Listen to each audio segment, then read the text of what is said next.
So this Monday, Rabbi Dr. Arthur Ocean Waskow, Zichrono Tzadik Livracha, teacher and friend to so many of us, took his last breath. 8 days after his 92nd birthday, surrounded by his beloved Rabbi Phyllis Ocean Berman and his children, one of the great prophetic voices of our generation exhaled for the final time, and then the world kept breathing. Many of us here and on Zoom knew him. Many studied with him over decades. Some of us may have found our way to Romamu or on our particular Jewish journeys because of paths he helped create. And tonight, 2 days after his funeral, we sit in the comforting embrace of Shabbat, holding his memory close.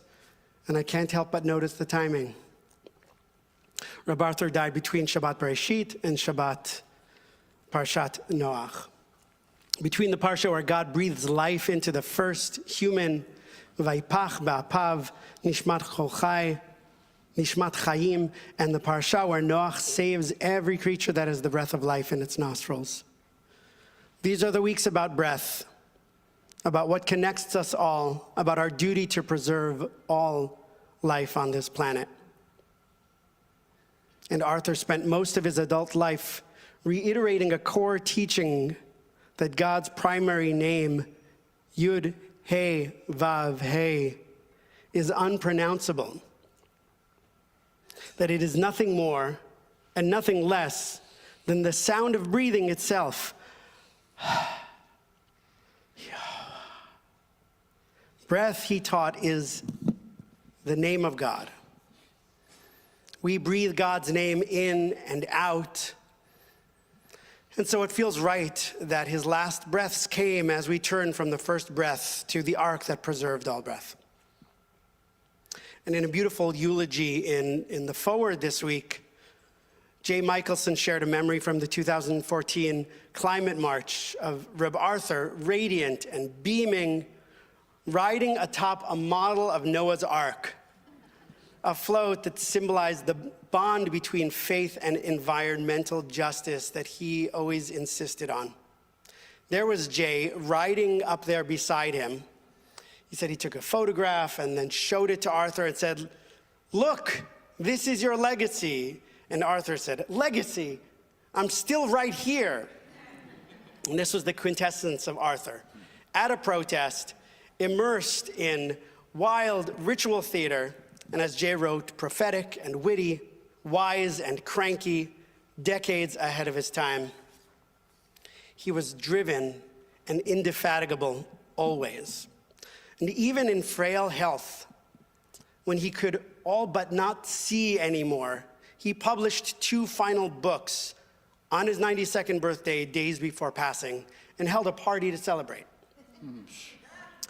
So here's what Arthur taught me about Noah, what I think he'd want us to wrestle with tonight. So in a teaching on our parsha, the Kotzker Rabbi offered this critique of Noah. He explained, when it's cold, there are 2 ways to get warm. One can light a fire, or one can wrap oneself in a fur coat.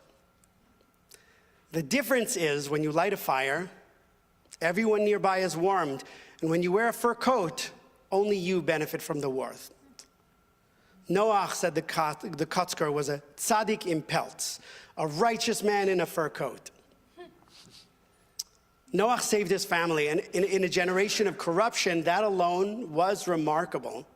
And he saved the animals as God commanded. There's a midrash that teaches that he even warned his generation for 120 years, planting trees and explaining that a flood was coming. But when no one listened, he built his ark, he boarded it, he didn't argue, he didn't plead, he didn't fight for them. Now compare him to Abraham.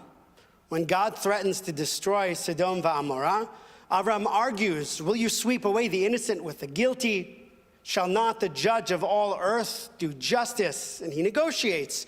What if 50 people are righteous? 45, 30, 10? He wrestles with God. He refuses to accept destruction as inevitable. Noach made a fur coat. Abraham built a fire. Reb Arthur Ocean Waskow, whose given Hebrew name was Avraham, lived up to his namesake. He didn't make himself a fur coat. With his Torah and his lived example, he set people's soul ablaze. He built arks, and his arks were big enough for everyone. Here are some of the arks that Arthur created. The Freedom Seder of 1969, that revolutionary Haggadah and ritual theater that linked ancient liberation with contemporary struggle and gave a generation permission to make Judaism their own. And as he described it, he wove the story of the liberation of the ancient Hebrews with the liberation struggles of Black America and the Vietnamese people with passages from Dr. King and Gandhi. He built the Ark of the Shalom Center, his prophetic platform for over 40 years, where he taught that spirituality, ritual, and social justice are inseparable, where he addressed ecological crisis, nuclear disarmament, and civil rights. And through the Shalom Center, Reb Arthur helped shape Jewish liberation theology. Reb Arthur built the Ark of Aleph, the Alliance for Jewish Renewal. Co-founded by Reb Zalman and Reb Arthur, it envisioned a Judaism that is joyful, embodied, feminist, politically engaged, and spiritually alive. Seasons of Our Joy, a book that taught so many that Jewish practice flows from joy and not only obligation, that the cycle of the year of our Jewish time is a spiral. We grow through it, not merely repeating it. He built the Ark of Eco-Judaism Bichlal. Decades before anyone else was talking about it, Arthur named the climate crisis as a spiritual emergency. Many of us have entered Jewish life or life-giving Judaism through one of these doors. Maybe you were at the Eilat Chaim Jewish Spiritual Retreat Center for one of the summers when he was the scholar in residence. Maybe you picked up one of Arthur's more than 24 books and something shifted. Maybe you heard him teach and thought, I never knew Judaism could look like this. And I would venture to say that Romamu here is one of those arcs, maybe a grand arc. This community, founded by our beloved Rabbi David, with its blend of contemplation and activism and action, mysticism and justice, ancient practice and contemporary urgency, this is exactly what Reb Arthur and Reb Zalman dreamed of. And I am here in this room today in no small part due to Reb Arthur and Reb Phyllis. So in April 2006, when my father died suddenly, 8 days before Pesach, and I was an Orthodox rabbinical student at the time, I realized afterward that I'd already been wrestling with my path, but certainly from that moment on, I was. And that year, Shabbat ran straight into Pesach. So it was also the final day of Shiva for me. I decided to go up and spend Sidarim at Eilat Chaim. I'd just gotten into relationship with the intentional community up there and sat on some silent retreats, and it felt like the right place to be. So I went straight from Shiva into a first Seder led by these two folks that I did not know, Arthur and Phyllis. It was unlike anything I'd experienced in my Orthodox upbringing, and yet it reminded me completely of my father's Seders. The openness, poetry, improvisation, the way ritual became alive and porous. And reminded me of how my father regularly invited friends who were not Jewish to our Seder table to tell their liberation stories at our Seder. And something clicked in me when I realized that they must have known each other. They must have met through the worlds of activism, through the circles of Reb Zalman, fighting for Soviet Jewry, marching for civil rights, civil disobedience. And I asked him the next day if in fact you knew my father. And he remembered him fondly. And I realized that so much, even in my Orthodox upbringing, there were little seeds that had been planted by Reb Arthur the way that they had also been planted by my father's teacher, Reb Zalman. And I think many of us have stories like this. Moments when Arthur's teaching cracked something open, when an ark he built kept us afloat. As I said, the heart of all of Arthur's teaching was this revolutionary insight about breath. Reb Phyllis told a story at his funeral of how he was teaching at Swarthmore and having his students in conversation with Martin Buber and reading texts aloud, and they struggled to decode the Tetragrammaton. And he realized that that was exactly the point. What would happen if we tried pronouncing these letters as they were actually written? What came out was, let's try this together, an exhalation. If you want to also give shape to the Yud, Hey, and Vav, and Hey.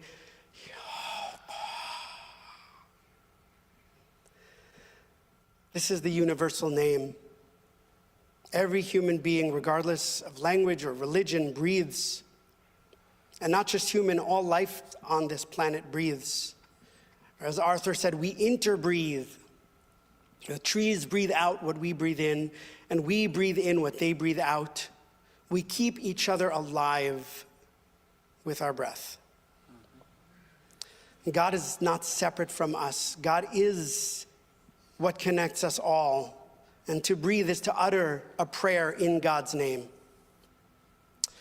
And looking at this week's Parsha through this lens, that Noach saved kol asher nishmat ruach chayim be'apav, everything that breathes.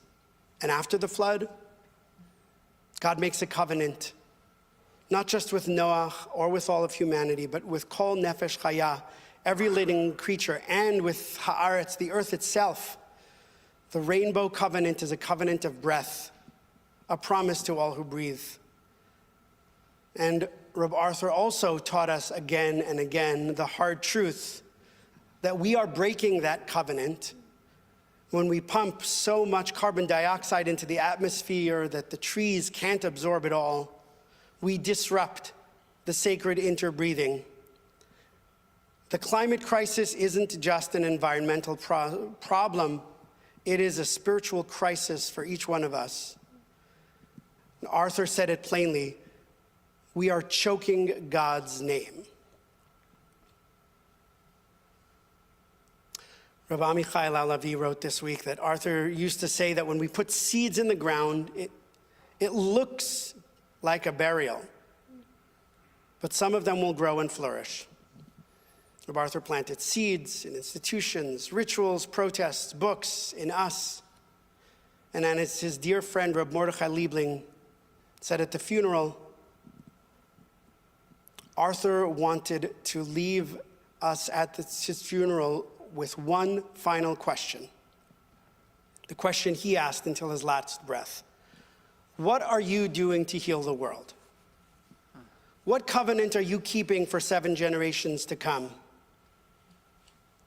The flood of fire is here. Our planet is choking. Our democracy is cracking under the weight of hatred and fear. And will we be like Noach, building fur coats to save ourselves, or will we be like Avraham, building fires and arks big enough for everyone? Shabbat Shalom.